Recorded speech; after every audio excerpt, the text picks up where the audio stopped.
and welcome. So today we're making some garlic olive oil. Here we go, that's what it should look like. I've got these nice little jars. I like to make it in small batches. How are we going to do it? Well, we need to grate, chop up, however you want to do it, the garlic. Couple of ways of doing it. You can either use a knife, traditional way. You can get, I don't know what this is called, but it's really good for just completely squishing it into nice little mush. However, I got one of these from the Manchester German markets a few years ago, and it's been brilliant. So grab your garlic, just do this.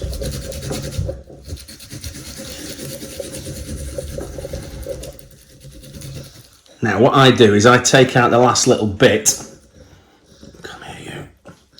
And I'll save that and I'll cook with that as a separate thing. You see the garlic you've got there?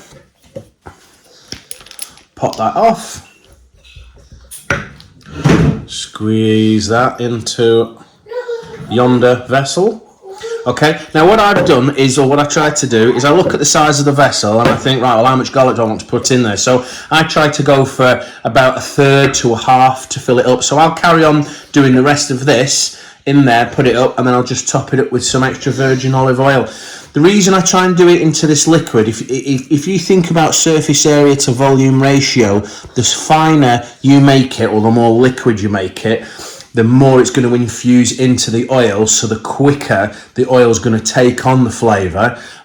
So you should be able to taste the oil, and it'd be something, you know, garlicky within 24 hours. You leave that for a week or so, and it's going to be even more garlic infused. If you put the cloves in just whole, it's obviously going to take longer to infuse in, and probably not infuse in as well. If you do make bigger vessels of oil, it is recommended that you sterilise whatever you're putting it into first. Well, you sterilise everything anyway, but obviously pay super care to if you're making it into a big litre jar or whatever. And also sometimes, oh hello Caitlin, and sometimes you'll put a dash of lemon juice in there just to keep some of the bugs away. Cool, right, let's get cracking with the rest of this.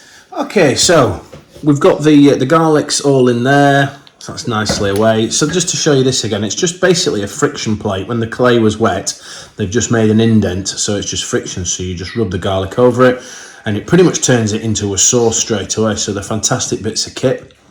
Had a little brainwave. I've got some basil oil here. That's right, Caitlin. It's basil oil, extra virgin. It's given to me as a gift, and I'm thinking, well, I've already got some straight garlic oil. Why not make some basil and garlic olive oil? That sounds good, doesn't it? So I'm just going to top some of this into here without spilling it. And just worth noting, the garlic that I always try to get local, I always try to get organic, but I also try to get smoked. Now, if you don't like smoked, fair enough, not for everyone. Wife doesn't like it, I love it, so I'll make a beeline for it. So you've got all those different flavours going on, all complementing each other. This was the garlic waste, if you can call it that, but you can use that as in your stir fry or whatever you fancy. You can use it in some cooking that you want to get a bit of a garlic tinge into. So, woohoo! That's right, Caitlin. Let's get this on some salad. Yeah.